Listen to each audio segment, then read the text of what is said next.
Queridos amigos, buenas noches. En la Radio del Misterio también tenemos nuestro particular clásico.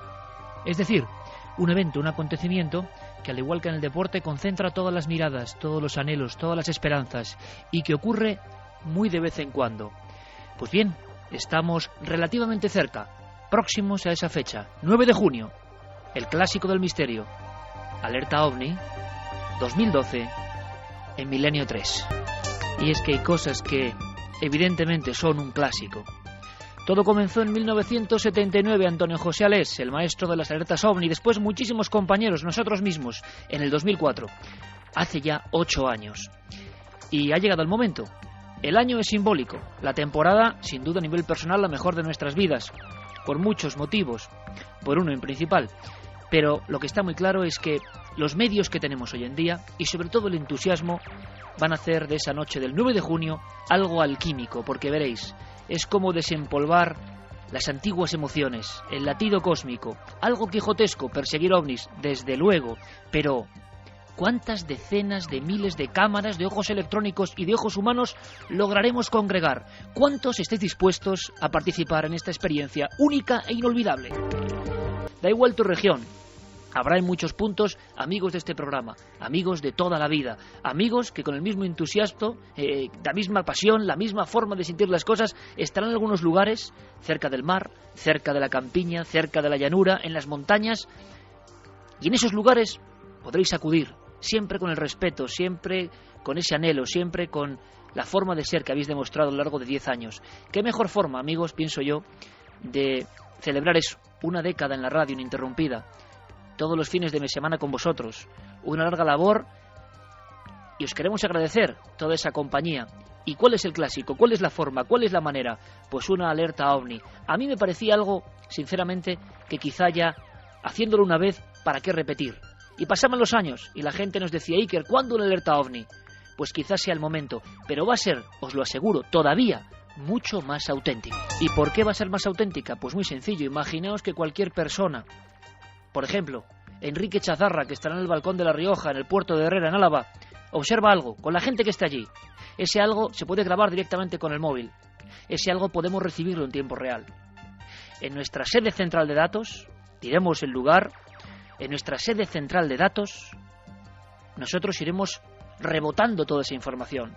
Y los tentáculos del mundo, los tentáculos de la red, la radio, la red y las redes sociales unidas, emitirán y harán eco de esa información.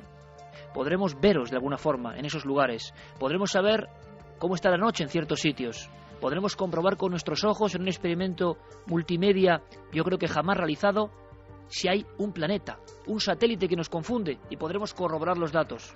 Y podremos, si hay algo anómalo, observarlo. Porque esa noche del 9 de junio, decenas de miles de cámaras digitales, porque la diferencia es que hoy uno es una central informativa y puede enviar esa información, decenas, ¿por qué no cientos de miles de cámaras digitales estarán vigilando los cielos de todo el espacio? Si hay algo más allá de lo físico, lo tangible y lo explicable, si esas señales pueden darse, es la noche ideal, la noche perfecta, la noche en la que más vigilantes va a haber, con los medios nunca soñados, con la posibilidad de intercambiar toda esa información en tiempo real, de cotejarla entre todos. Va a ser la alerta más común que nunca. Vamos a investigar de verdad a fondo, vamos a hacerlo entre todos. Y me diréis, ¿y dónde puedo acudir?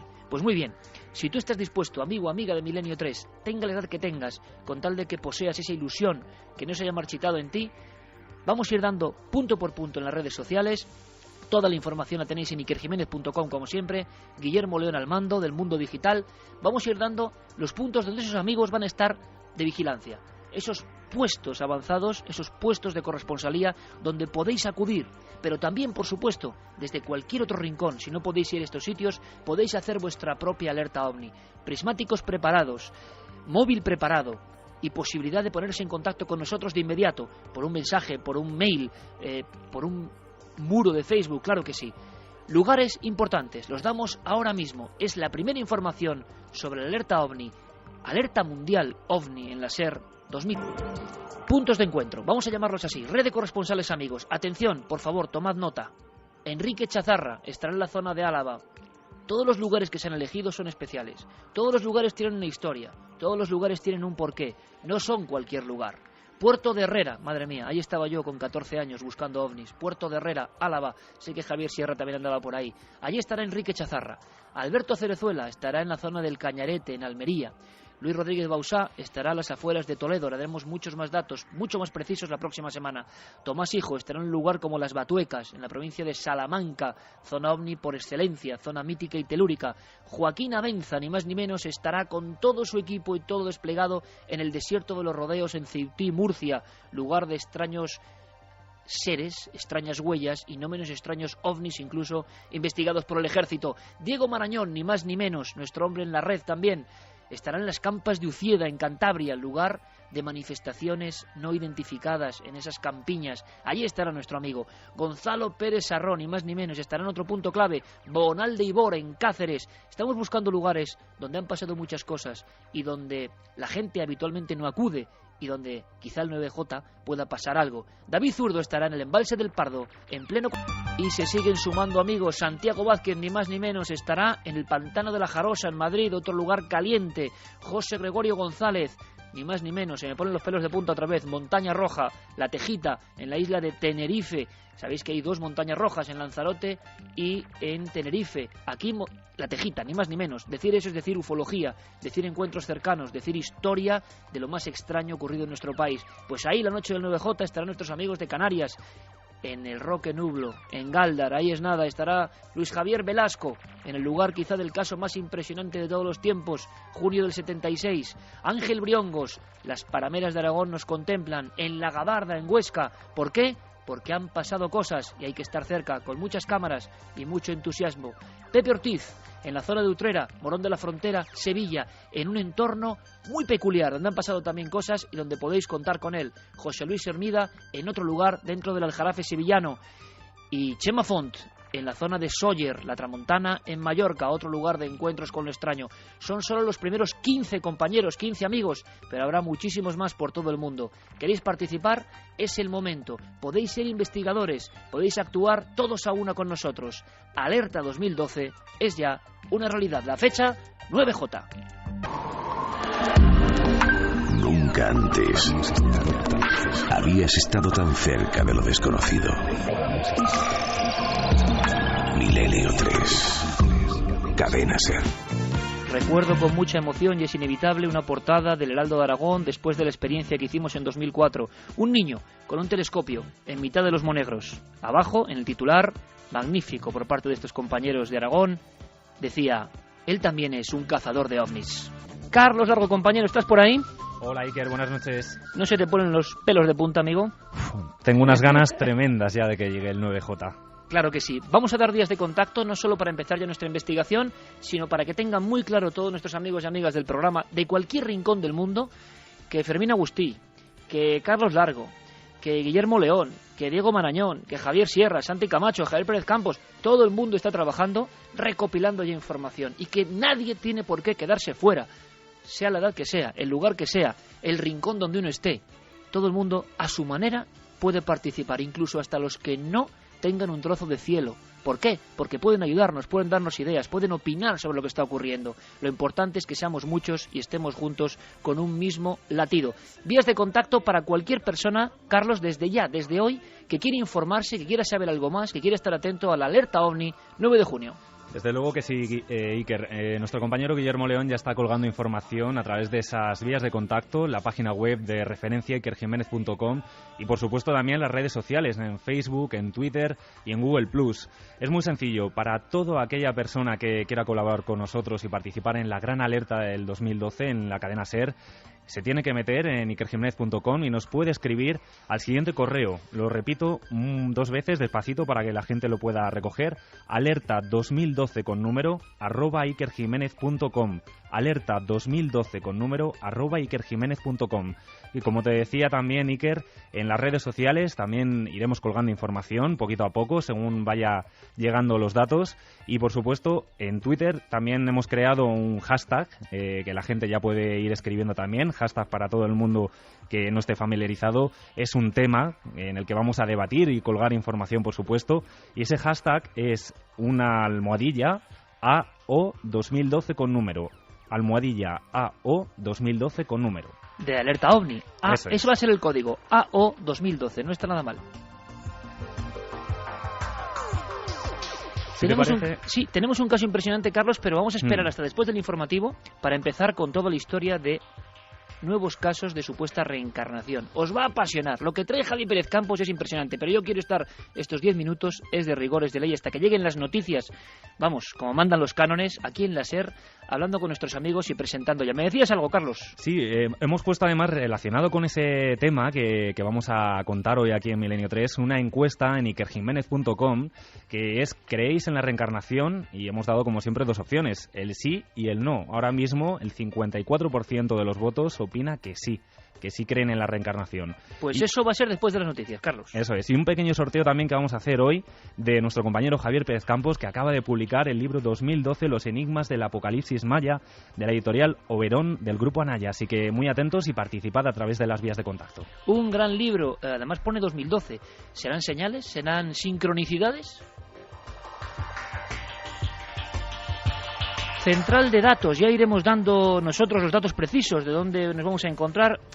No queremos hacer algo con una aglomeración fundamental como fue la otra alerta OVNI en Madrid, eso hay que dejarlo claro. Yo quiero que seáis investigadores, yo quiero que investiguéis. Estaremos en un sitio de España, por supuesto, eso queda claro, y estaremos trabajando, simplemente trabajando. Va a ser un concepto totalmente diferente.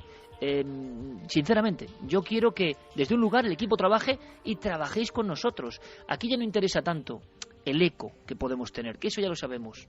Puede quedar pretencioso, pero ya sabemos qué es este programa y sobre todo sabemos quiénes sois y la fe que tenéis en este tipo de experimentos. Ya nos lo demostrasteis.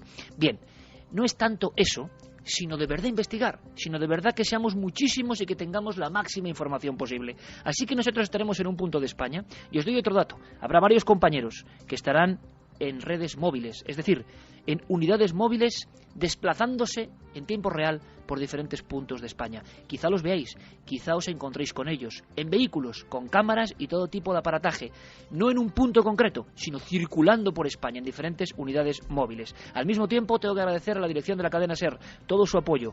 Habrá unidades móviles en muchos puntos de esta red de amigos, pero sobre todo estoy seguro que muchas personas, por cuenta propia, tendrán sus lugares predilectos, querrán estar a solas y nos interesa, porque con un simple móvil pueden ser corresponsales de esta gran alerta OVNI, de esta gran red de sueños. Javier Sierra, compañero, buenas noches. Muy buenas noches, Iker. Cuando uno lanza estas palabras a través de la radio 8 años después, pues chico, siente algo que está muy profundo, siente algo que es la autenticidad del fenómeno OVNI, que nos ha marcado profundamente, que puede gustar más a unos o a otros. Y uno piensa, bueno, una alerta OVNI. Y de repente cuando se mete en el fregado, cuando dice 10 años, vamos a celebrarlos, pero por todo lo alto, pues siente un latido que yo sé que tú comprendes mejor que nadie. Bueno, comprendo y además participo de él, pero fíjate, no solamente eso, sino que yo creo que lo que estamos haciendo es provocar. Provocamos a los que nunca han vivido una alerta OVNI, que también los hay y que van a tener la primera ocasión en su vida de coordinarse con miles de personas en todas partes del mundo para vigilar los cielos, y provocar también a aquellos que han vivido otras alertas, que han sentido esa emoción de encontrarse de repente lejos de la civilización, debajo del mayor espectáculo que existe, que es el universo, y poder sintonizar con él. Lo de menos va a ser si vemos o no vemos cosas en el cielo. Lo demás va a ser que vamos a poder poner los ojos en el infinito, Iker.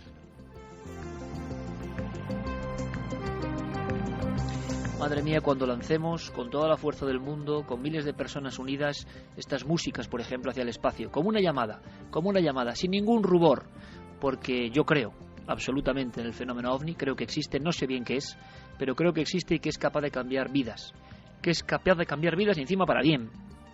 Y ojalá haya muchos niños que se emocionen con el tema, que deriven hacia la astronomía, o no, o hacia la ufología, o hacia ver la naturaleza, y sobre todo nunca olviden esa noche con sus padres, sus amigos. Yo sé de unos cuantos niños que van a vivir esta experiencia especial. sí, de verdad que sí. Santiago Camacho, comandante, ¿cómo estás? Buenas noches, Iker. Pues emocionado y a la expectativa de toda esta operación, de este inmenso operativo que vamos a poner en marcha, porque, como muy bien has dicho, va a ser por primera vez un acontecimiento que ha sido una noche de los transistores durante décadas, pero esta vez va a ser distinto. Esta vez va a ser una noche de los transistores, va a ser una noche de los ordenadores, va a ser una noche de los teléfonos móviles, de las cámaras digitales, de las redes sociales. Y la verdad es que la magnitud del experimento es completamente inédita. Vamos a tener la oportunidad de tener información a tiempo real de todo el mundo, en todo el mundo. Y bueno, la verdad es que la ilusión de ver qué sale, qué resulta de todo esto, simplemente ya como experimento de comunicación, independientemente de que veamos o no veamos algo, de que suceda o no suceda, ¿qué sucederá? Yo estoy convencido. Pues la verdad es que es una expectativa de esas que, como muy bien decía Carlos Largos, le ponen a uno los pelos de picos pardos. Pues sí, Santi, y es como nos embarcamos en otra, ¿no? Es decir, estamos vivos, estamos con ganas de volver a ser niños, de desempolvar las viejas emociones, el fenómeno ovni tan escurridizo, pero que además, curiosamente, y esto es muy importante, lo sabe bien Carlos Largo, de repente ha habido un reflote. De repente, al llegar el 2012 y antes, en los últimos meses del 2011, de pronto... Y tendremos seguro a César Cabo también muy atento, imagino, y otros compañeros del mundo de la vigilancia aérea, porque yo creo que todo el mundo está invitado, todo el mundo. Sé que va a haber militares, sé que va a haber guardias civiles, sé que va a haber personas en los lugares más insospechados, ya los hubo en el 2004, pero esa sensación, ¿no?, de ir un poco más allá, de salirnos de, a veces, esta grisura cotidiana. Y yo estoy convencido que van a pasar cosas. En la alerta anterior del 2004 hubo momentos de mucha emoción, y parece que algo que podía ser un satélite o no, de forma triangular, nunca lo sabremos con exactitud, pero eso es lo que nosotros creímos ver, atravesó parte de España, y qué momentos cuando diferentes corresponsales lo iban contando. Sin duda, compañeros, creo que un hecho diferenciador absolutamente, comparándolo con el resto de alertas, es la nueva generación que lo va a vivir y el soporte, es decir, unir la ilusión antigua, la ilusión tremenda. Yo esta tarde cogí el libro Alerta OVNI, realizado por gente de la cadena SER, Antonio José, Andrés Madrid.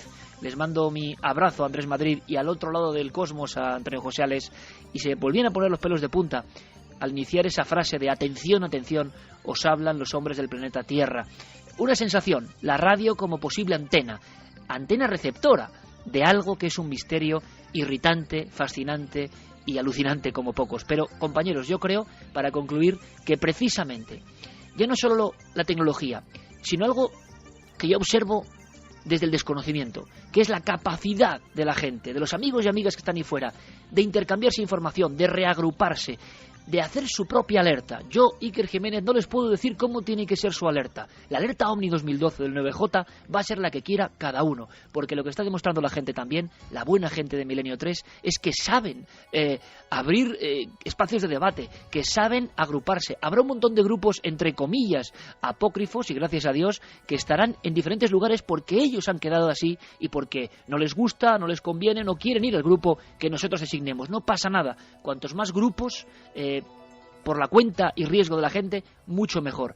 Javier, Santi, esa es la gran diferencia, que la tecnología nos da unas posibilidades de imagen, por ejemplo, que convierten el espectáculo en algo que ya no es ni radio, ni tele, ni redes sociales. Ya no sé ni lo que es como todo junto.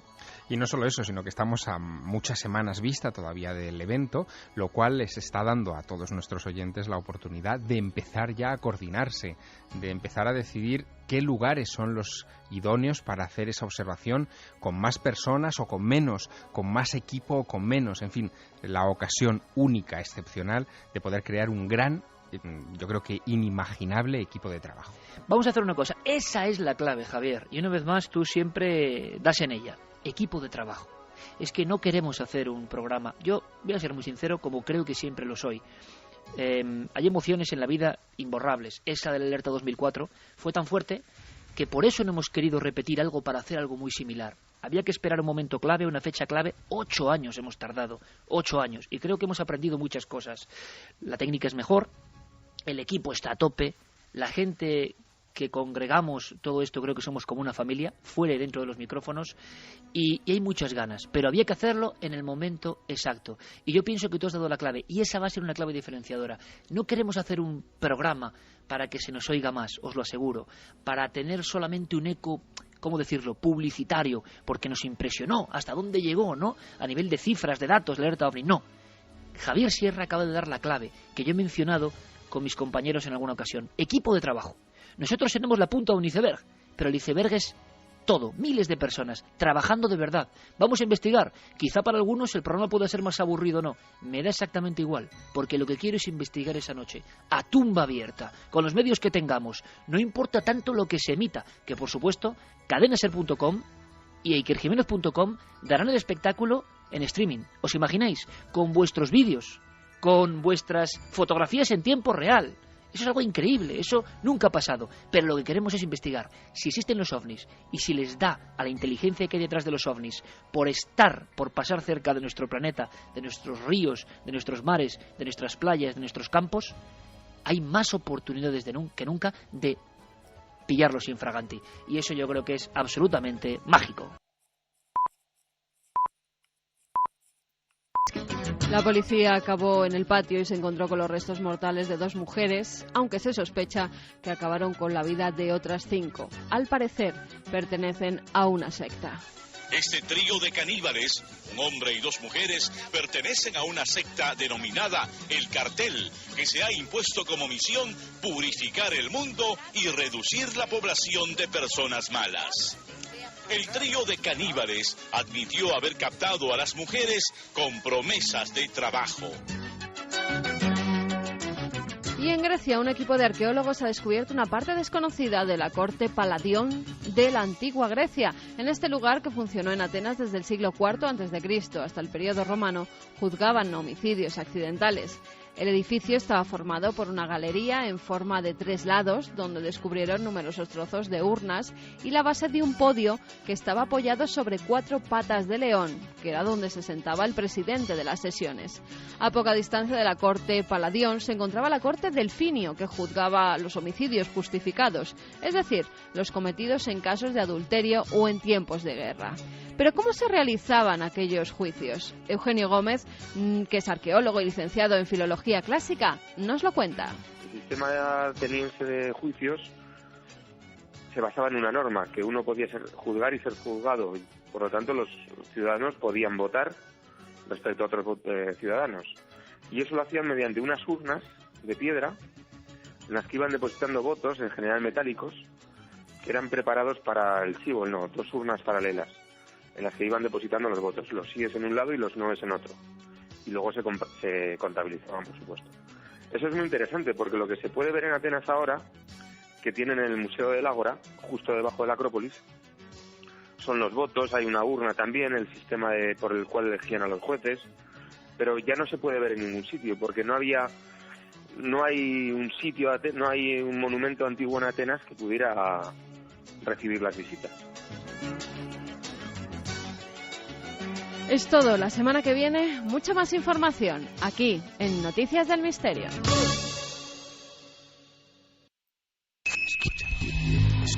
¿Quieres conocer la respuesta? Milenio 3, en la SER. La historia que protagoniza esta noche, la increíble historia de esta noche, comienza realmente en 2003. Un programa de televisión de Dinamarca recibe una curiosísima información. Una información cuyos tentáculos de alguna forma desbrozamos todavía hoy, 9 años después. Hay una mujer, una de tantas, que asegura que ha tenido una serie de visiones, unos fragmentos, una especie de película no conexionada donde aparecen cosas como de otro tiempo. Ella está convencida de que son recuerdos de algo que vivió, pero ¿cuándo? ¿En qué momento? Esta mujer habla en un principio de una serie de visiones de una ermita concreta, al final de un sendero. Se ve como una niña, pero no es ella. Es como si ella misma hubiese sido otra persona en algún momento de la antigüedad.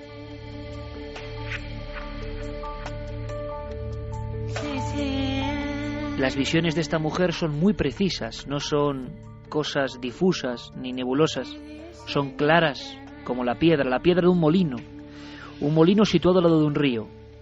Y después, muy importante, una palabra: Nieva, Virgen de Nieva.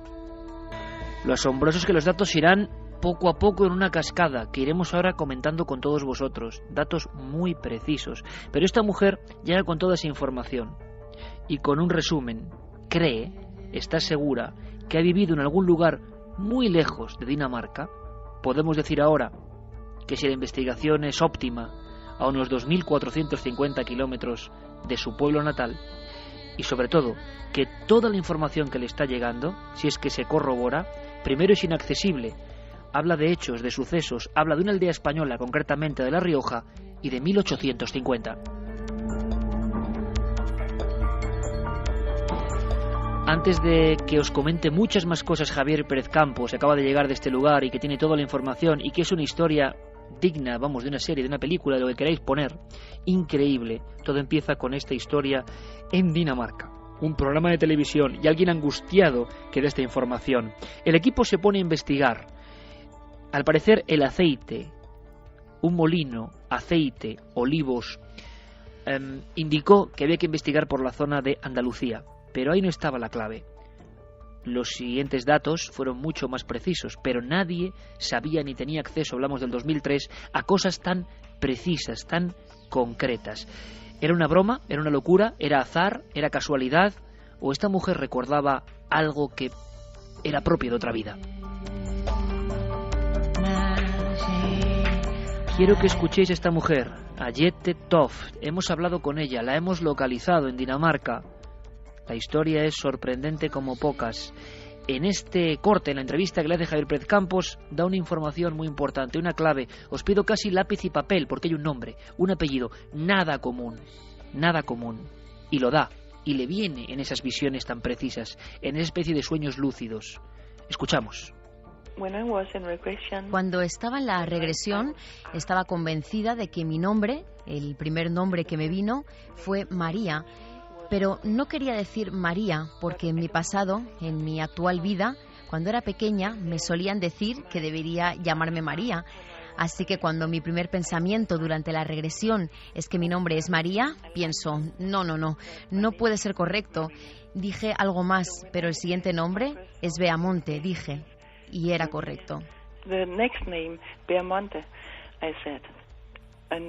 Beamonte, ¿correcto? ¿Por qué correcto? Beamonte, nada habitual, y menos en ese pueblo, en la actualidad de La Rioja, en ese recoleto lugar llamado Autol.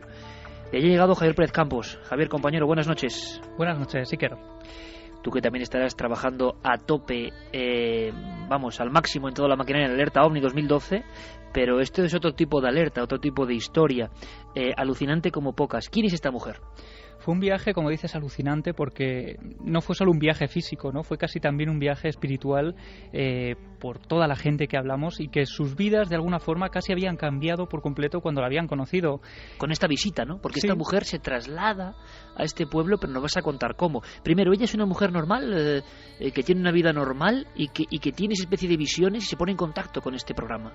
Sí, es una mujer completamente normal que desde los 3 años, cuando ella tenía 3 años, empieza a tener una serie de recuerdos en su memoria que no debería tener porque son cosas que ella no ha vivido y tiene ahí como una especie de película que ha visto y cuyos fragmentos se han olvidado por el paso del tiempo. Esa es un poco la idea que ella nos ha transmitido esta noche durante la entrevista. Esta mujer nació en Dinamarca, Jette Toft, no tenía ningún contacto con el mundo espiritual, al menos reconocido, hasta que llega el programa Strix, del canal Strix, que es al estilo un poco Cuarto Milenio, ¿no? Y empiezan a hacer una serie de reportajes especiales para investigar el tema de la reencarnación. Y es entonces cuando ella decide ponerse a prueba y pensar, oye, pues quizá esta sea una posibilidad de investigar cuál es mi pasado y pueda tener algo que ver con esto. Quiero que imaginéis, Javi, si me permite la audiencia, una escena que me parece tremenda. Es cierto. Y vamos a tener ahora al alcalde, al que fue alcalde del 2003 del pueblo, que yo creo que es un lujo contar con él, porque él vivió todos estos hechos, que no son una película, que ocurrieron de verdad. Esta mujer da datos tan convincentes que llegará al pueblo en un coche con cristales tintados, encapuchada en ciertos momentos para que no pueda tener ningún contagio, ninguna información. O sea, nos suena a película de espías casi, pero es que daba un dato más, daba un nombre de un antiguo alcalde de cuando era niña ella, en esa especie de visiones. Sí, ella habla de Gerardo González, el alcalde que debía estar en la época de 1850. Ella no sabe concretar el dato exacto, pero sí que sabe decir ese año, alrededor de 1850, y lo curioso es que tampoco llega a dar nunca el pueblo de España. Solo sabe que es España, que están esos molinos, y es a través de esos datos, sobre todo el de la Virgen de Nieva, con los que el propio equipo del canal Strix llega a Utol. Cuando esta mujer llega a España, ella no sabe siquiera a qué pueblo va a llegar. Ella no sabe a qué pueblo va. No se le dice nada del pueblo, por lo tanto, no tiene ni idea de cómo es, ni de las descripciones, ni de sus calles, es decir, no tenía absolutamente ningún dato del lugar al que iba. Vamos a escuchar más momentos, más escenas, porque la escena tremenda es cuando acude con 5 personas de este equipo de televisión a ese pueblo que tiene todas las coordenadas de una larga investigación. Virgen de Nieva tiene algo que ver, el molino tiene algo que ver, tiene que ver un Gerardo González, que efectivamente fue alcalde en esa época remota, pero claro, encima ella dio un nombre nada habitual, que a nadie le sonaba, Beamonte. Escuchamos de nuevo a esta mujer protagonista de esta historia sencillamente indefinible. Yo lo recordaba como en una pequeña película o algo así.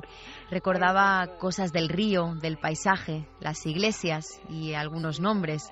Mi propio nombre, el nombre del alcalde y algo de cómo hacer aceite de oliva.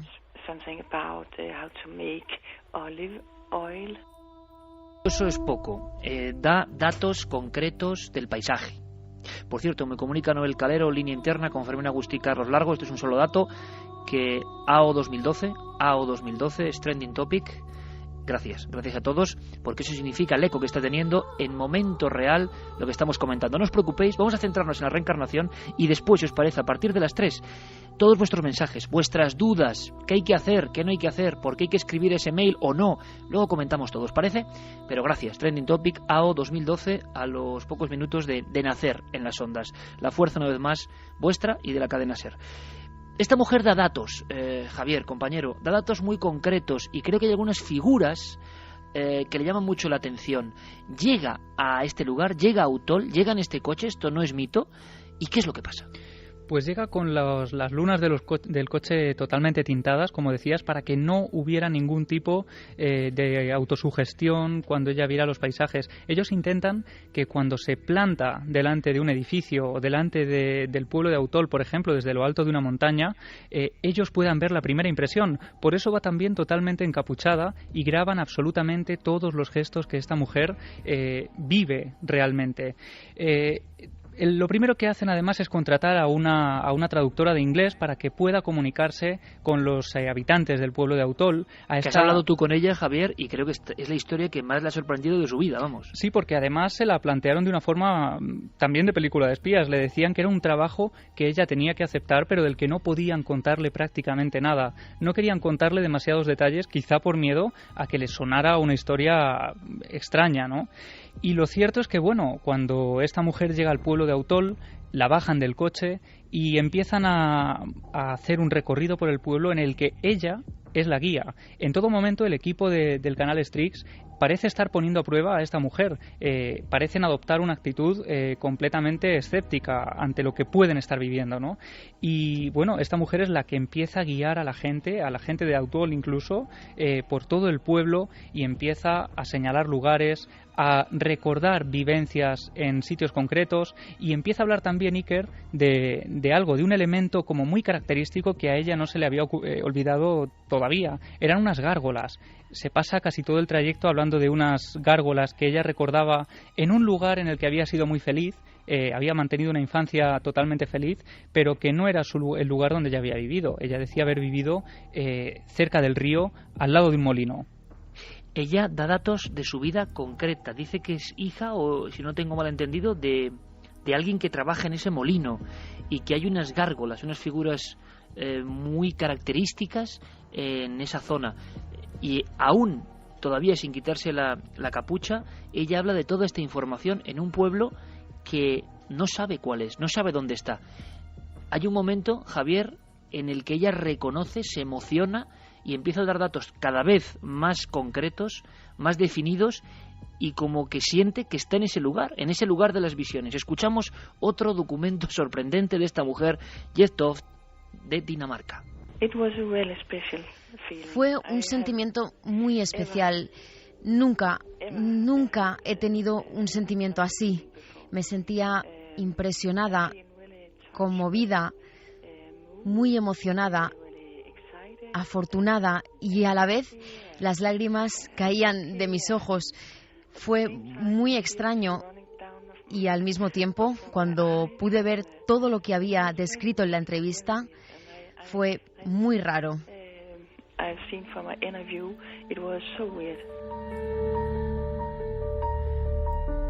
Javier, las piezas, por increíble que parezca, empiezan a encajar. Esos datos, Gerardo González, esa época, esas fichas temporales, esas gárgolas, esa Virgen de Nieva, todo empieza de verdad a salir a flote.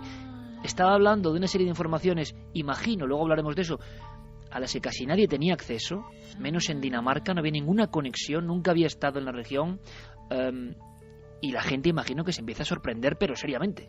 Claro, y además yo creo que aquí Jet, en esta parte de la entrevista, ella da una de las claves de todo este caso, porque ella misma es la primera sorprendida en todo este asunto. Es decir, ella va a un pueblo que no conoce de nada y nada más bajarse de un coche es capaz de guiar a varias personas como si hubiera vivido allí hace unos años, como la persona que ha pasado unos años en algún lugar y vuelve un tiempo después y empieza a recordar y a revivir su infancia y esos momentos que ha vivido allí.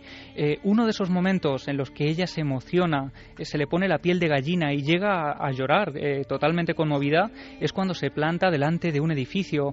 Ese edificio actualmente es una panadería muy conocida en el pueblo de Autol, que tiene una fachada como de ladrillo, antigua, con unos balcones bastante bonitos, y cuando ella se pone allí empieza a llorar totalmente conmovida. La gente la ha dejado delante, la ha dejado caminar sola, se alejan de ella por miedo a contaminarla o a poder transferirle algún tipo de información, y cuando todos alzan la vista al tejado de ese edificio quedan completamente asombrados, porque este es coronado precisamente por 2 gárgolas.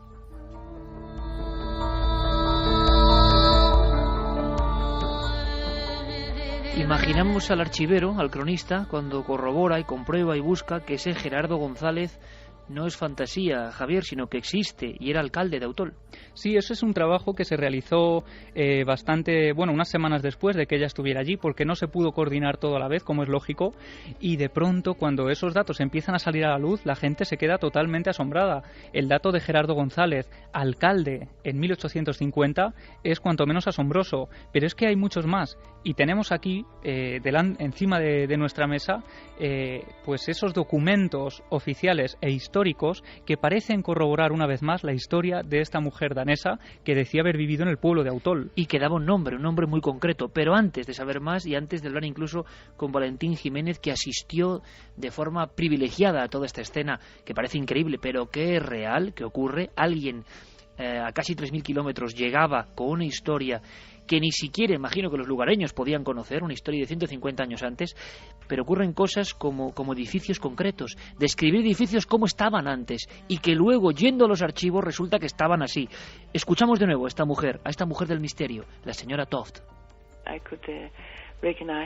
Podía reconocer algunos de los olivos, y cuando los tocaba, los reconocía de cuando era pequeña, y fue muy especial deslizar mi mano por el árbol y pensar: he hecho esto antes, en el mismo sitio y en el mismo árbol.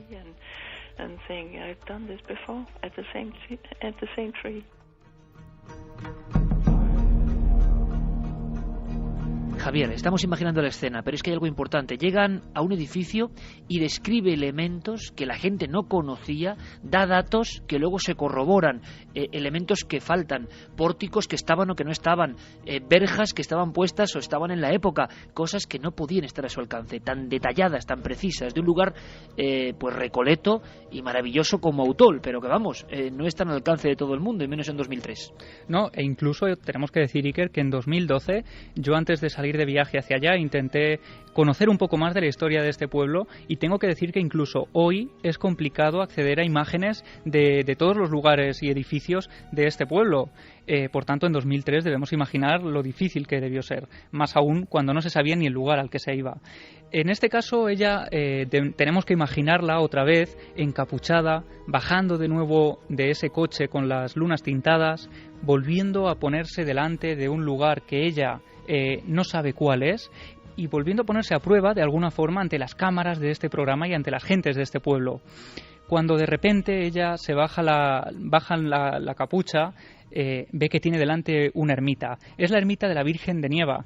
Y este es un dato también bastante curioso, porque ella, antes de viajar a Utol, había hecho también una serie de dibujos de cosas que le habían venido a la cabeza. Ella había dibujado previamente todo esto. Sí, ella había dibujado algunos edificios concretos.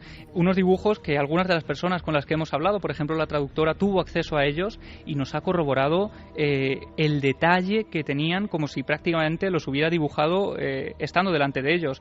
El ejemplo es este, la ermita de la Virgen de Nieva es uno de los edificios que ella había dibujado y se corresponde completamente con un camino muy particular, con otra serie de características muy peculiares de esta ermita, y sobre todo se queda sorprendida porque hay un elemento que parece chirriarle. Ella dice, sí, yo recuerdo este lugar, lo recuerdo a la perfección, pero hay algo que no me encaja, y es un pórtico. Este pórtico que hay aquí delante no lo recuerdo, no cuadra bien con la imagen, con ese recuerdo que yo tengo.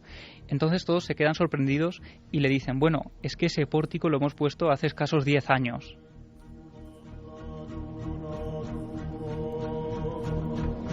Hay más elementos. Habla de infraestructura del pueblo, que no sabemos cómo podía conocer, que sepamos no hay ningún contacto, ningún espía desde Utol que le estuviese dando información. Tampoco era una historiadora que hubiese vagado por legajos y hubiese encontrado cosas que os van a sorprender tanto como las que vienen a continuación.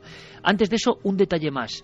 Ella, tan impresionada, llorando, creo que la escena es fuerte, o sea, la persona lo está viviendo profundamente, sea cual sea la verdad, y llega incluso a conectar con los más ancianos de Utol, personas que tenían un nexo, una conexión, quizá con aquellos tiempos que a ella le venían, en una población de Dinamarca, en el norte de Europa, a 2.500 kilómetros, como en retazos, como queriendo decirle algo. Escuchamos.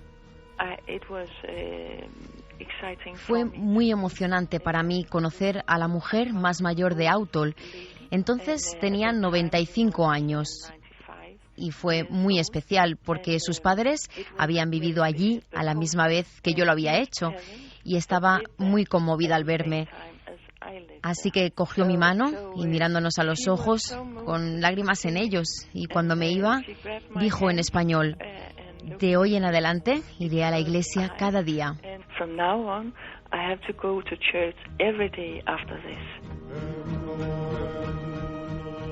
Desde luego, la propia escena, el propio trabajo del equipo nos parece sorprendente. Es muy de la televisión nórdica, hacer este tipo de experiencias con personas que ven cosas, con personas que han ayudado a crímenes, por ejemplo, a resolver crímenes. Hay toda, y lo sé, la cadena, por ejemplo, de producción Nordisk es una de las que ha trabajado sin la vergüenza que hay aquí, por ejemplo, ¿no?, con investigadores psíquicos. Pero esto, dar estos datos, hablar de 1850, que en los legajos se encuentren nombres, compuestos y apellidos como ese del alcalde. Bueno, cuando llega un bombazo es importante, clave, es cuando se revisan legajos concretos en busca de esa clave. Beamonte, que no es un nombre nada habitual. ¿Qué se encuentra? Bueno, Carlos Cala nos lo lee, nos lo cuenta.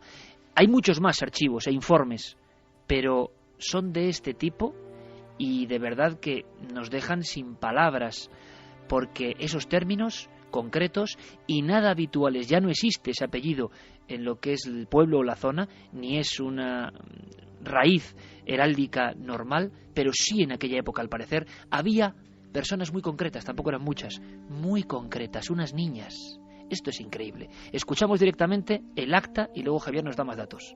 En el día 10 de enero de 1826, yo, don José Manuel López, presbítero con licencia del señor cura propio de su iglesia parroquial de San Adrián, bautizo solemnemente a una niña que nació el mismo día, entre 12 y 1 de la tarde, según declaró la comadre, a quien puse por nombre Nicanora, hija legítima de Luis Beamonte y María Pascual. Abuelos paternos: Antonio Beamonte, natural de la villa de Vozmediano, y Josefa Borbón, natural de la ciudad de Alfaro, obispado de Tarazona, como también lo es el padre de la niña. Maternos: Juan Manuel Pascual y Josefa Pérez, naturales de las villas de Quel. Fue su padrino José Martínez, de esta vecindad, a quien advertí del parentesco espiritual y demás obligaciones de que damos fe. Un bautizo, Beamonte, unas niñas Y 10 de enero, no está nada mal. Javier, ahí está la historia de unas chicas, porque parece que hay varios elementos. Aparece sin lugar a dudas, aunque ese apellido de alguna forma morirá poco después, Beamonte. Sí, este es la partida de bautismo de Nicanora Beamonte, pero Jet decía que se llamaba, o que recordaba haberse llamado María Beamonte. Lo sorprendente, Iker, cuando la gente, tenemos que imaginar en esos archivos parroquiales, investigando desde 1700 casi todas las partidas, una a una, hasta que llegan a esta, Nicanora Beamonte, les deja sorprendidos el apellido. Pero ¿qué ocurre cuando 2 años después, 14 de septiembre de 1828, aparece una nueva partida de bautismo cuya protagonista, entre comillas, es precisamente María Beamonte? Una cosa más, ¿por qué no escuchamos a Víctor Ruiz Soldevilla, Javier? ¿Quién es? Sí, Víctor Ruiz Soldevilla pues es un historiador, un cronista de la zona, con el que estuvimos hablando también durante bastantes minutos, porque él, como cronista del lugar, tuvo que corroborar muchos de los datos que dio Jet durante su visita a Utol. Por ejemplo, algunos más de ellos, y que nos parecen bastante curiosos, es cuando Jet habla de que, con la boca pequeña, ella dice que recuerda haber ido a la escuela solo los domingos. Es un dato que a ella incluso le sorprende, porque, bueno, es bastante extraño, ¿no? Lo normal es ir de lunes a viernes, digamos. Pero es que esta persona, Víctor Ruiz, es el que, después de investigar y mirar sus libros históricos de aquella época, descubre que precisamente en torno a 1850, pues todos los pequeños, los jóvenes del pueblo, solo podían ir al colegio los hijos de los más pudientes. En el caso de Jet, si hacemos caso a su versión, ella era hija de un molinero. Y ocurre algo muy curioso. Precisamente los domingos, que es los días en los que se daba catequesis, los sacerdotes aprovechaban para que esos niños más desfavorecidos o más humildes pudieran tener acceso a otro tipo de conocimientos, tipo matemáticas, lengua, historia, y es entonces cuando se aprovecha los domingos para dar clase también a esos niños más humildes. Escuchamos al cronista oficial de la zona. Beamonte, en principio, es un apellido que no existe en este pueblo ni en esta zona incluso, no es de aquí, ¿no?, originario. Entonces eso nos puso un poquitín sobre aviso, en el sentido de que aquello podía ser, digamos, una broma, por llamarlo de alguna manera, ¿no? Pero bueno, ¿cuál es nuestra sorpresa cuando comprobamos en el libro de bautismo del ayuntamiento, de la iglesia? Comprobamos que efectivamente en el año 1826 figuraba, concretamente el 10 de enero del año 1826, figuraba que había nacido una niña que se llamaba Nicanora Beamonte. Y poco después, María Beamonte. En fin, con esto se hace una buena novela, evidentemente. Lo que pasa es que ha ocurrido de verdad. Y bueno, para protagonista de esto, Javier, compañero, quiero agradecerle el enorme esfuerzo, imagino, 2:31 de la madrugada. Allá había un alcalde, en Autol, que es una próspera localidad de una zona que es maravillosa, además llena de leyenda, llena de misterio, llena de buen llantar, llena de grandes parajes. Seguro que hay mucha gente, el 9J, vigilando los cielos de toda esa zona que conocemos muy bien además. Pero allá había un alcalde, Javier, presente en todo esto. Sí, es Valentín Jiménez, que estuvo presente en todo aquello y que fue además una de las primeras personas que descolgó el teléfono para ser conocedor de esta extraña historia. Yo creo que él nos puede contar muy de primera mano, porque además vivió con esta mujer todos esos trayectos que realizaron para ponerla a prueba y bueno, quedó bastante asombrado. O sea que asistió a toda esa escena que hemos comentado de un coche. Imaginad, por favor, si no nos equivocamos o no están mal nuestros datos, porque hay muchos protagonistas, la traductora, los cronistas, que acuden a esa investigación, muy bien montada, por cierto, por el programa danés, cristales tintados, capucha para no saber uno dónde se encuentran, ni tener ninguna información, y empiezan a surgir los datos. Yo no sé si los compañeros tenemos vía directa con Valentín Jiménez, que era alcalde de Autol, de esta localidad, en el 2003, donde todo ocurrió, donde todo comenzó, en el instante en que todo empezó. Valentín, buenas noches. Hola, buenas noches. Valentín, ante todo, disculpas, muchísimas gracias por atendernos, pero creemos que era importante que tú, que fuiste autoridad en ese instante y estuviste presente en todo esto, pues hablase con nosotros. Así que muchas gracias por atendernos, ¿eh? Nada, es un placer, a vuestra disposición. oye, Valentín, ¿esto es posible? Tú fuiste una de las primeras personas como mando en el pueblo que recibes la extrañísima llamada de un equipo de televisión danesa que ¿qué te cuentan? ¿Qué te dicen? Bueno, pues curiosamente estaba ahí en el despacho esta mañana y me comunica la chica que coge el teléfono habitualmente y dice, oye, que llama una señora me ha parecido entender que es de Dinamarca, está hablando en inglés, que quiere hablar con el alcalde. Y yo, bueno, pásamela a ver qué pasa. Y entre yo que hablo un poquito de inglés y ella nos pudimos entender y en fin, como que me decía que quería venir a Autol a investigar, a hablar, Digo, bueno, pues no hay ningún problema. Es un placer atenderla y efectivamente así fue. Se presentó un día con el equipo de televisión de Dinamarca, la recibí en el ayuntamiento, me fue explicando todas las vivencias que efectivamente y con mucho detalle estáis dando aquí en el programa y me ofrecí gustosamente a acompañarla a visitar el municipio, los sitios más emblemáticos y que ella parecía rememorar. Y bueno, fue una jornada bastante interesante y la verdad es que yo nunca había pensado que la reencarnación podía existir, pero bueno, digo, una vez que te toca un caso de esto, y dice, bueno, pues la verdad es que algo debe haber. Valentín, una cosa muy importante, y gracias por contarlo con esa claridad, ¿no? Para que todos nos hagamos eco de esto. Aquí hay una cosa que ya de inmediato no concuerda muy bien. ¿Era ella la persona que te llamó, tú crees, o alguien del equipo de televisión? Porque, según nos comentaban, ella no tenía información de que iba directamente a Autol. ¿Pudo saberlo allí? ¿O sí que crees tú que era esa señora y tenía autorización o tenía conocimiento de que era ese lugar? Sí, yo hablé con ella, y además fue ella la que se presentó y me dijo que la experiencia que tenía y que quería venir.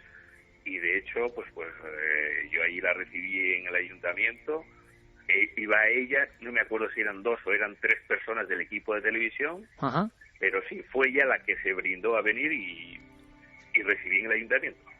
Y entonces ella, por lo tanto, sí que tenía alguna información, quizá contrastada por el propio equipo de investigación danés.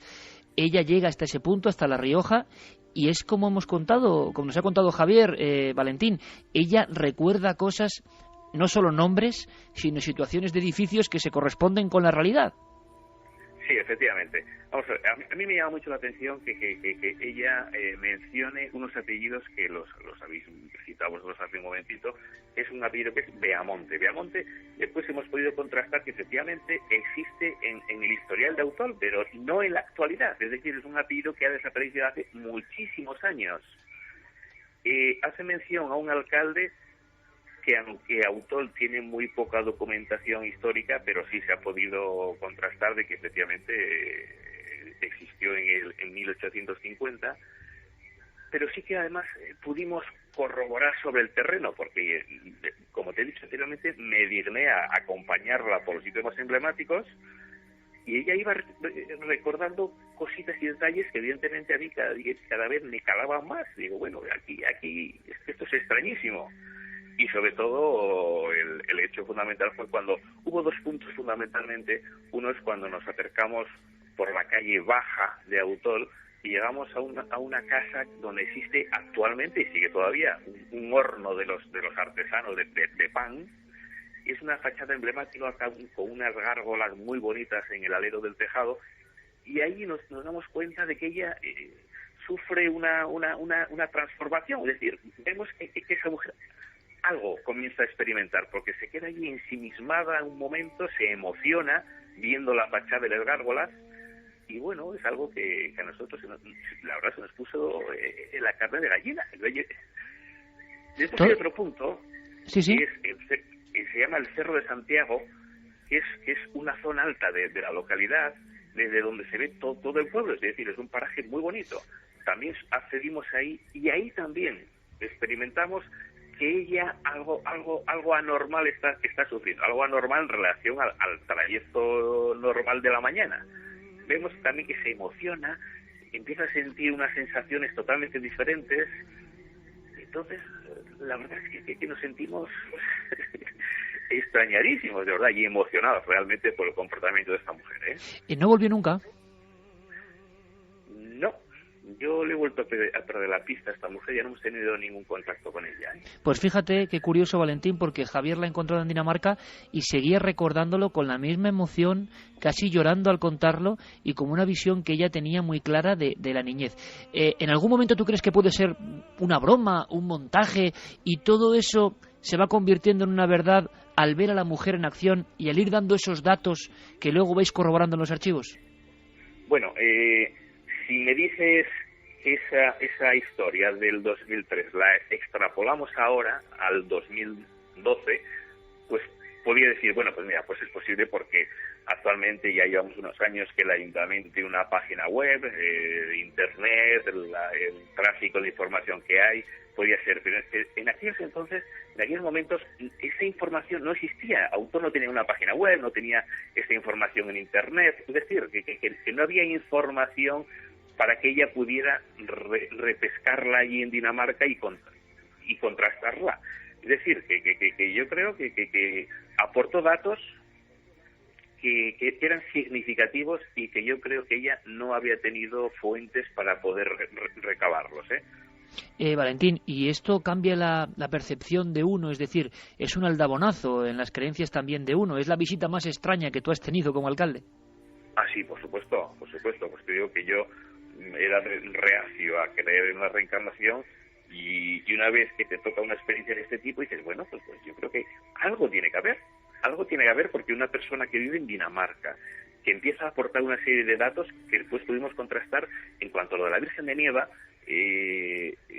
Hay dos ermitas en Autol, una que es realmente la propia ermita de la Virgen de Nieva y hay otra que es una capilla que está excavada en la roca en una zona de cueva que se llama, con un puente romano, que a lo mejor ahí a ella pudo inducirle a error porque son dos capillas, pero bueno, sí que la Virgen de Nieva tiene una ermita y la verdad es que se aportaron datos muy concretos. Oye, y una cosa, Valentín, ¿se ha sabido qué fue de esa niña, de María Beamonte, nacida en 1826, si no me equivoco? ¿Si hay una partida de enterramiento o está en algún lugar? No, hay partida de nacimiento, pero no consta que haya partida de enterramiento, de defunción. Entonces, lo normal es que desapareciera, no sé a qué edad pudiera desaparecer de Autol, pero no hay partida de defunción. Sí nacimiento, pero no defunción. Bueno, vaya historia más increíble, más maravillosa y qué bien que Valentín Jiménez, alcalde de Autol en 2003, nos haya ayudado y haya sido un poco la voz del pueblo, que es fundamental en toda esta historia. Y seguramente nos veremos. Valentín, un abrazo muy fuerte, muchísimas gracias por atendernos estas horas en Milenio 3. Un abrazo para vosotros también y ha sido un placer. Ánimo. Igualmente, gracias. Adiós.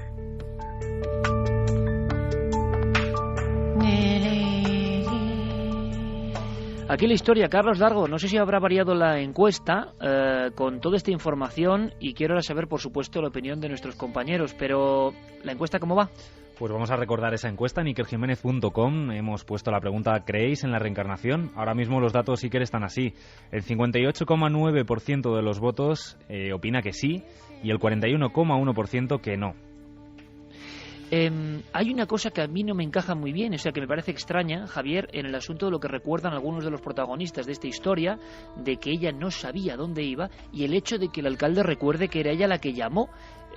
Hay algo que no encaja, Javi, compañeros, Santi, Javier, ¿qué opináis de lo que habéis escuchado? Bueno, yo creo que el dato quien nos ofrecía el dato de que no sabía el pueblo al que iba era la propia Jet, y cabe la posibilidad, pensando bien, ¿no?, digamos, de que quizá él se le propuso llamar al lugar para hablar con alguien de ese sitio, pero sin ofrecérsele muchos más datos. Como decía además el propio Valentín, en aquella época, aun sabiendo que era Autol, poco podía hacer desde internet, ¿no? Pero bueno, parece que es un poco el secretismo con el que a la propia traductora le dijeron cómo iba toda esta información y no contar casi nada, ¿no? Parece que todo está envuelto como en una nebulosa, que también es extraña, pero que no entendemos muy bien tampoco el objetivo, si es que hay gato encerrado.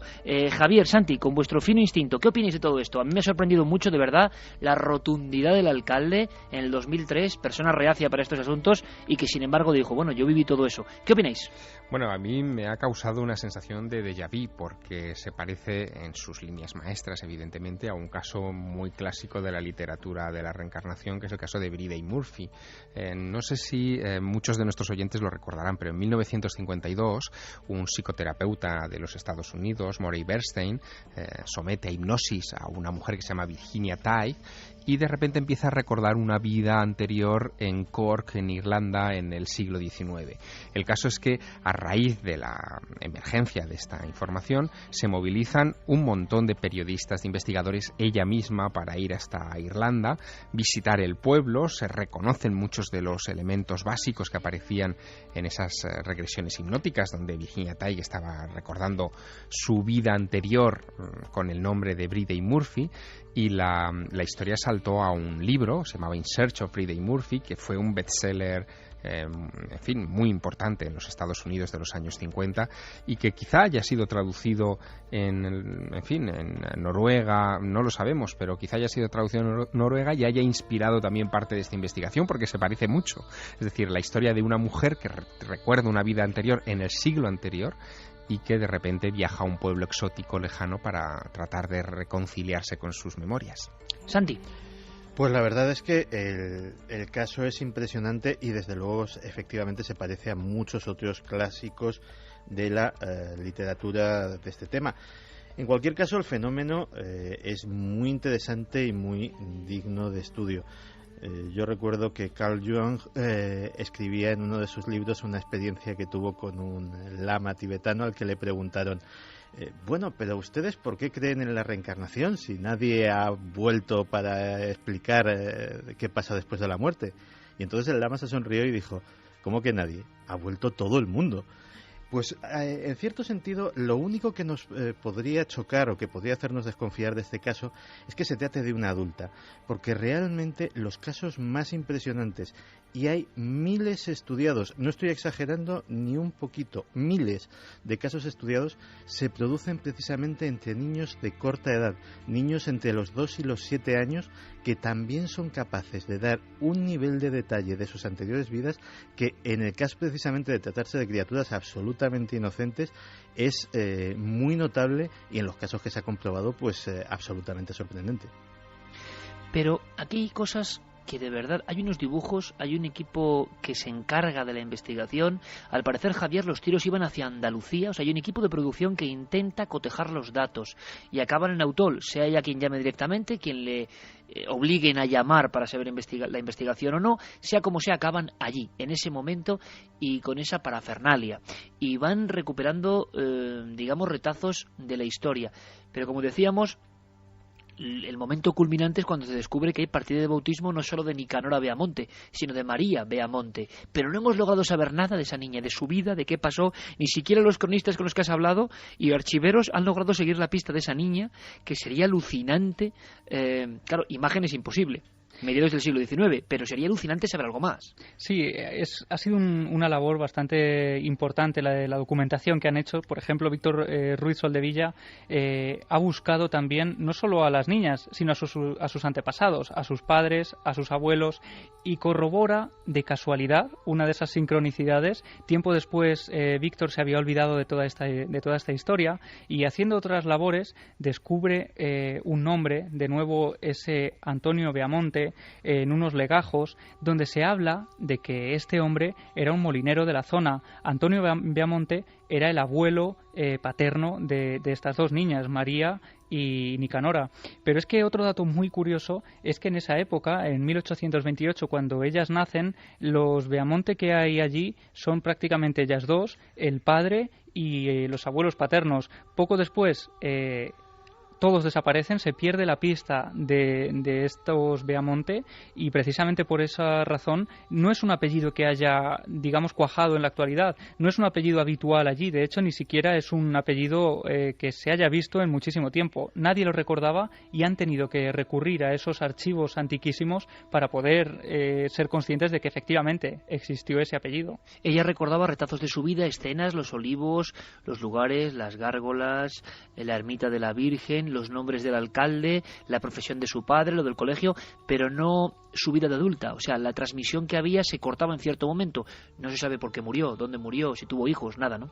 No se sabe absolutamente nada. Se ha buscado en esos legajos del pueblo, pero no ha aparecido nada. Es decir, se le pierde la pista muy pronto, no hay partida de defunción, no se sabe por qué emigra del pueblo y, bueno, Jet decía que María Viamonte, si realmente fue ella, había vivido durante bastantes años. Ella recordaba sobre todo su infancia, únicamente su infancia en el pueblo, al lado del río, que recordaba que era un río de aguas bastante frías, al lado de un molino, con esa humedad y poco más. Es decir, que ni ella ni los propios investigadores que han estado siguiendo a fondo el caso han podido saber más de estas dos niñas. ¿Y por qué Beamonte, ¿no?, con ese nombre? ¿Os imagináis, compañeros, que precisamente en Dinamarca sigue la pista, que hay una especie de genealogía o transmisión por genealogía de esta historia, que esté reviviendo cosas de casi Javier a nivel genético de otras vidas? Porque de verdad me parece sorprendente, porque pensar en el otro ámbito, en el de la broma, bueno, no sé muy bien para qué o con qué objetivo hacer todo esto.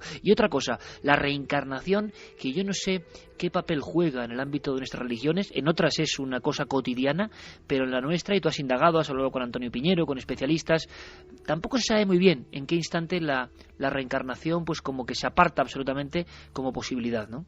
Pues la aproximación a este tema es bastante contradictoria y surgen muchos debates a ese respecto.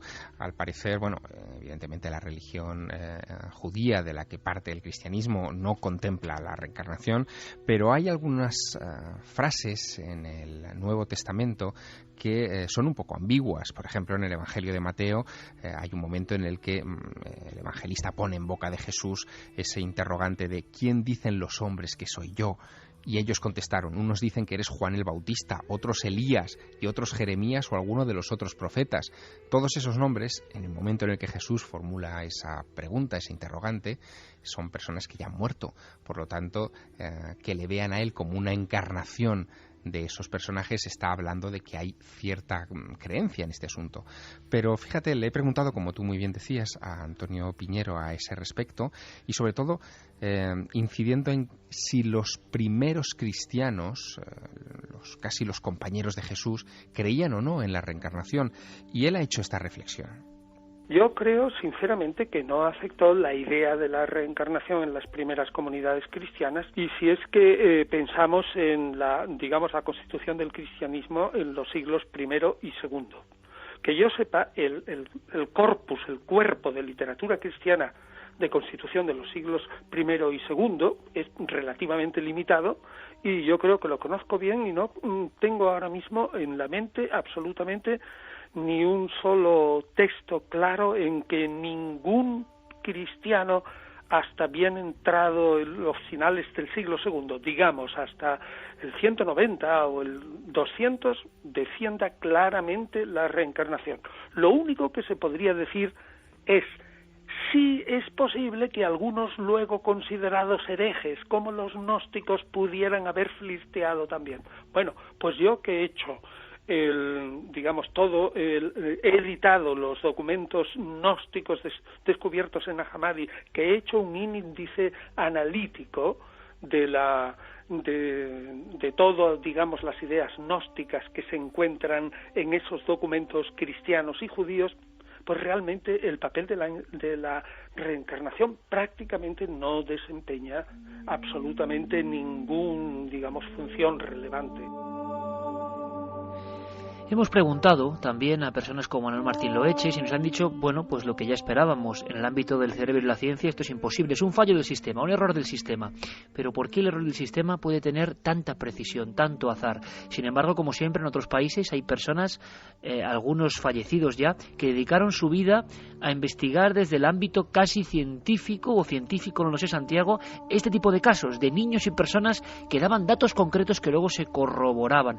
A mí, desde luego, el caso de esta historia, el caso de Autol, o es alguien que hace una broma de algún tipo, teniendo acceso, pues bien por historiadores, a esos datos tan concretos, o si no, no lo puedo entender. Sinceramente, se me escapa, no lo entiendo, no lo concibo, aunque todo es posible, evidentemente. Pero ha habido grandes investigadores, en silencio incluso, y compilando miles de casos en tiempos muy recientes, Santi. Pues sí, en 2007 nos dejaba Ian Stevenson que posiblemente haya sido el mayor experto mundial de la historia en el tema de la reencarnación. Un biólogo que ha dedicado 40 años de carrera a investigar este fenómeno.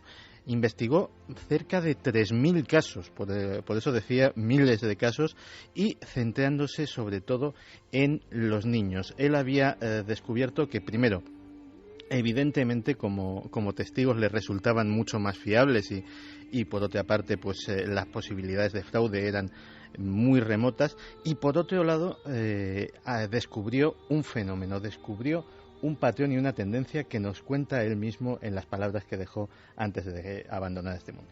Bueno, desde el punto de vista científico sería absolutamente imposible, porque no se asume que haya habido vidas pasadas, entonces no habría. No, esta no es la información. Este es Manuel Martín Loeches, sí, otro científico, otro investigador. Yo resumía más o menos lo que nos había contado, porque era muy sencillo y todo el mundo lo va a entender, que son simplemente errores neuronales que provocan esas imágenes y que están más cerca de lo patológico. No sé si tenemos ya las palabras de Stevenson.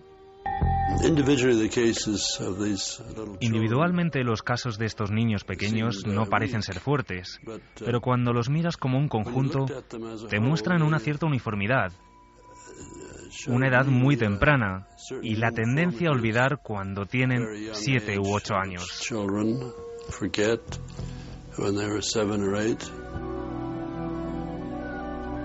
Recorrió miles de kilómetros por todo el planeta buscando estos casos. Además, llegó a la conclusión de que esa pauta que había descubierto, empezar esos recuerdos tempranos a la edad de entre 2 y 4 años y desvanecerse prácticamente por completo a los 7, era muy general. Él calculaba que para los 3.000 casos que había estudiados debían de habérsele escapado por ser tomados simplemente como fantasías o como ocurrencias de niños, miles y miles más, que aquello era la punta de un gigantesco iceberg. Desde luego, él lo miraba desde un punto de vista completamente científico. Publicó sus descubrimientos y sus trabajos en revistas de todo el prestigio, comprobado sus datos y revisado sus artículos por científicos de enorme prestigio que asesoran a esas revistas, y la comunidad científica fue absolutamente unánime en cuanto a la impecabilidad de sus trabajos. No ya así de sus conclusiones, que fueron tomadas con bastante más frialdad. En cualquier caso, él apuntaba a la reencarnación, como dicen sus propias palabras, solo como una posibilidad. Para los casos más fuertes, la reencarnación es la mejor explicación, pero no la única. No tenemos casos perfectos, por lo que nunca diría que tenemos evidencias de ella. Pero creo que la reencarnación hay que tomarla seriamente como una posible explicación.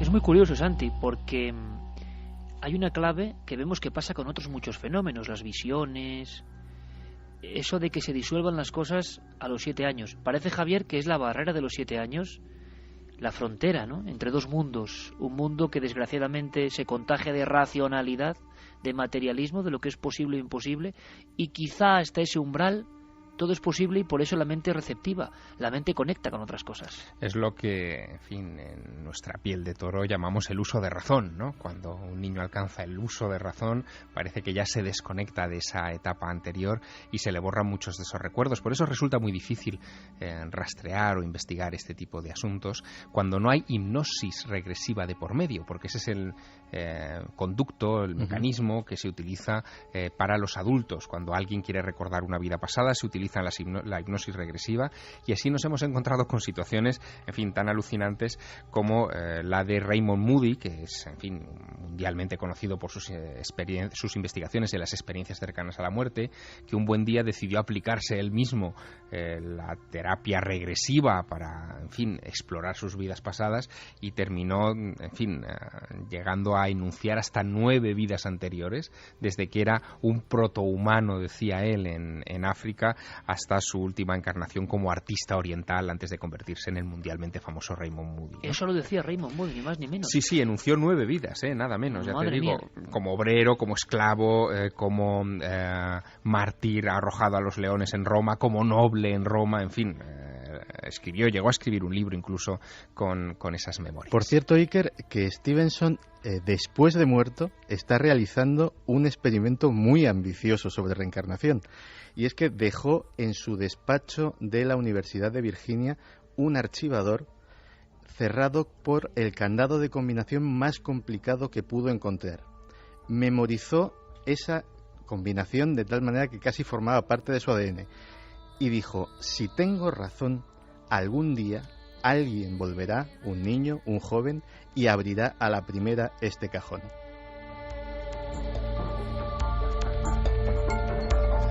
Wow, eso es buenísimo, ¿eh? Sí, eso es buenísimo. Y aquí entramos en la, vamos a decir así, en la física o en la lógica interna del fenómeno de la reencarnación. Sobre esto se ha escrito mucho, se ha hablado mucho, pero hay cierto consenso al respecto de que ese periodo intervida entre la muerte y tu regreso a esta existencia, pues varía más o menos entre los 30, 40 años hasta los 250 años, ¿no?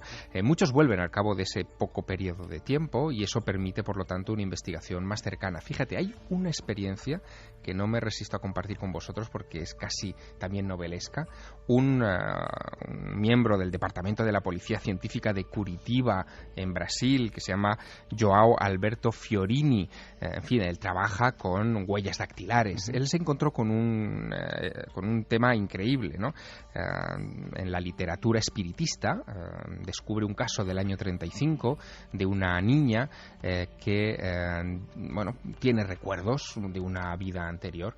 Y, Javier, sí. Vamos a hacer una cosa, vamos a contarlo después porque si no va a ser imposible. Estamos en el umbral y estoy seguro que la historia es fantástica, como no puede ser de otra forma. ¿Te parece? Perfecto. Os pido unos minutos a los tres, por favor, porque además tenemos toda la información del tema reencarnación. Quiero que nos digan nuestros oyentes qué piensan y, por supuesto, hay que responder primeras dudas de la alerta 2012, primeros datos, y quiero que estéis conmigo en ese umbral. Y luego alguna que otra sorpresa mayúscula. Ya os lo contamos a la vuelta, después de los informativos, muchas más cosas en Milenio 3. Ya sabéis, la alerta 2012, AO 2012. Guillermo pone la O como el símbolo de la Tierra que llama a otros mundos, ya en marcha, 9 de junio.